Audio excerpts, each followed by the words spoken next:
delegation means that you are giving out functions and duties to other people to handle for your business.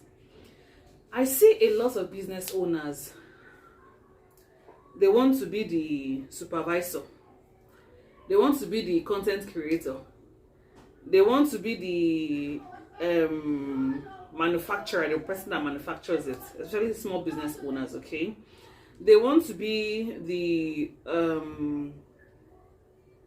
one that will create the sticker, they want to be the marketer, they want to be everything. I'm sorry, you cannot. If you will drain out of ideas, you will drain out of strength. Okay, and you can use the time that you're using to do all these things all by yourself to do other things. Delegate responsibilities. Okay, give pay people to do some things for you, like pay the content creator, pay the digital person, pay the person that does stickers, pay the person that will go to the market to buy the raw materials for you, or order it, let them dispatch it to your location. Okay, now do an assessment of your business. Try to save cost, of course, because you are there to make profit as a business person. Okay, so try to save cost. See the things that you can do by yourself, see the skills you can learn, okay, and implement by yourself, but do not outstretch yourself. Okay, so that's where delegation comes in. Now, in all of these skills and all of these things that business owners do, there are some things that you write out a plan, you write out in black and white the things that you love to do, and you can do them effectively. Okay, you write out the things that you don't love to do, but you can do them effectively. Okay, number 3, you write out things that you don't know how to do. Okay, number 4, you write out things that distracts you, things that you are not comfortable with at all, but you have an idea. You're not so perfect, you're not so good, but you have an idea.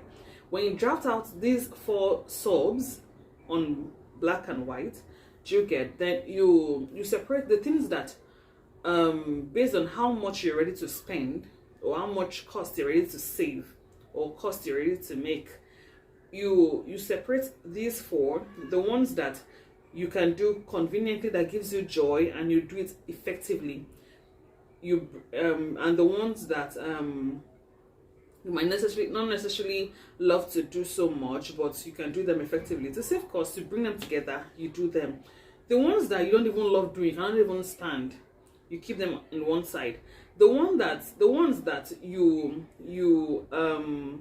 have little knowledge of, you're not so perfect in, you delegate those responsibilities. Okay, so the person that, as a business person, for example, I cannot go to the market to buy my raw materials.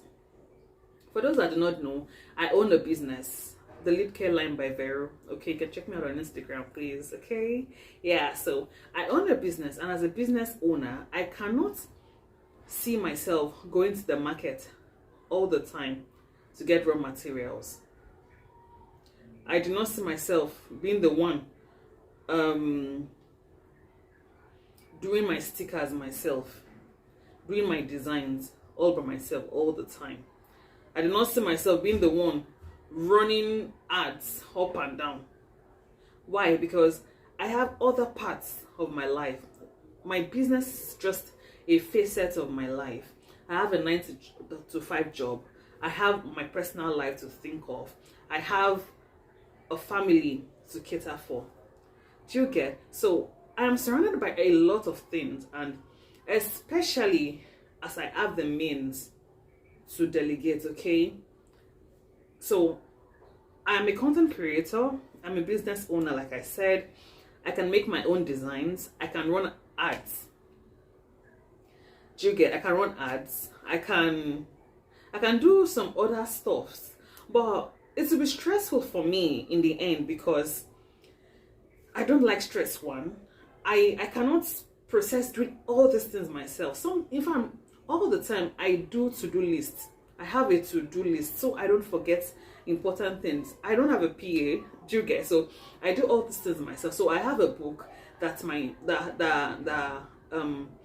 contains my to-do list per day or per week, depending on how I want to structure myself.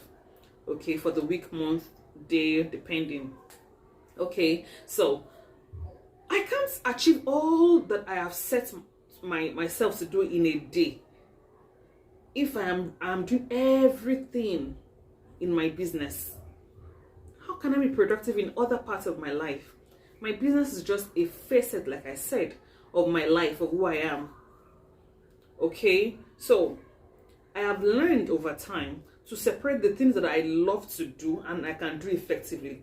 That one you cannot take it from me. I will do it because I can do it well, and I'm very, like, you get, I know it and then I can do it well. There's some things I don't even like to do at all as a business owner. I can delegate it. Okay, I can delegate. Now the thing about delegation is, you don't delegate and go and sit down. Don't be that kind of a person that's lazy, that, oh, I've delegated this thing and then I go and sit, I forget about it. Whenever you're ready, bring it. I'm sorry, no. Give that person a deadline, or give that person, that person you delegated, give person a deadline. Okay, my sticker man, for example, I give you the contract, or I give you the design that I want. Okay, help me actualize this. I want the printout. I want 500 copies or 1,000 copies of these stickers. Okay, I want it before Saturday. Do you get that? That is a week. I'm giving him a week deadline. I'm like, is that possible? Like, yeah, sure, that's possible. Okay, yeah. So 1 week is okay. So on Saturday, please, I need my sticker. I will not just give you and say, please make the sticker for me. Then I will not call him 4 days or 5 days after. What of the sticker? Madam, sorry, waiting. The sticker is not ready yet. When do you need it? As funny as it sounds, some business owners are nonchalant about these things. Because I've paid you, or I've just given you this delegated you to do this function or this task for me. I leave you to it. Whenever you're ready, you send it to me. I'm sorry, no, I will be with you. I will call you. Is everything going on okay? Don't forget my work on this and that. Okay, so that's one thing you as a business person should inculcate into your business structure into. Also, you need to be clear. Clarity of task. Some persons delegate responsibilities or tasks. They are not clear on what they want. So for example, as a business person, I can ask my sister or my friend to help me go to the market. Yeah, okay, help me buy tubes for lip glosses, help me buy tubes for my lipstick. Okay, I'm not clear, I'm not detailed. This person I've delegated can go to the market and buy whatever she feels is okay based on her taste.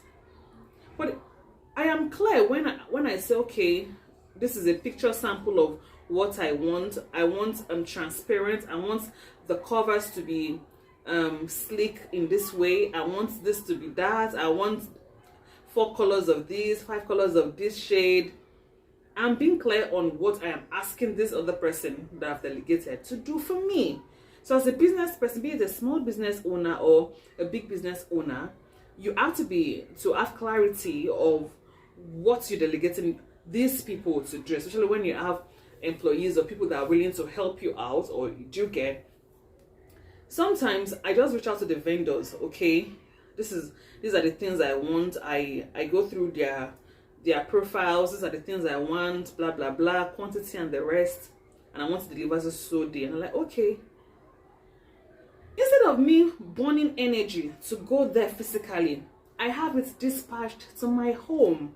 How about that? I have delegated the walking or the going to that place to go on, because even if I go there, it's the things that she has in her shop that she has displayed online. Do you get? So instead of me wasting the time I am supposed to, even if it's to rest, rest is very important. Even if I'm not doing anything else, rest is productive too. It's a productive activity because it tells on the health. Okay, so even if I am not doing any other thing, I am just resting in bed in my home or Netflixing and chilling, it is okay. I am okay by it. At least I am paying this stress off. You can't do everything. I'm sorry, you can't. That's why there are dispatch riders there. You order online, the person brings it to your doorstep, you pay, and you are fine. You just delegated something. Do you get? So delegation is very important in structuring your business as a business person or business owner. Okay, document this. What is it called? Document the delegation, the task. If you're so big a business, you can do the documentation via handwritten documentation. You can do documentation via email. You can, if you're a small business owner, whatever it is, documentation via WhatsApp, via DMs, Instagram DMs, via private chats on Facebook, and other social media platforms or other ways, mediums through which you communicate with your customers. So basically, your communication should be documented such that if I, as a business owner, I have failed to deliver what is expected of me, I can see that, yeah, I as a business person has actually faulted. Oh, I'm sorry, it's actually written here. It skipped my mind, or I forgot to add this order, for example, and I'm sorry. Let me make up to you. I put it back and I send it back to you. So, as a business person, you should have your communication documented. It will favor you, to favor the other person at the other side of your business, which is your customer. So your communication should be documented. Not that you just say, hello, this is what I want, and blah blah blah. And when there's a mix-up somewhere later, you're like, the customer's like, but madam, I told you this is what I wanted. You're like, no, you did not tell me, blah blah blah, this is not it. But once it's documented, we can go back to our chats, we can go back to our DMs, we can go back to our emails, and then we're like, oh, there has been a mix-up somewhere. The customer says, oh, sorry, it's my fault, I was the one that did not specify. Or the business person said, oh, it's my fault, it was an oversight. Okay, so written documentation is very important as far as structuring your business effectively is. With that being said, I have come to the end of this video. Please like, comment, share, and subscribe. Okay, see you in my next video.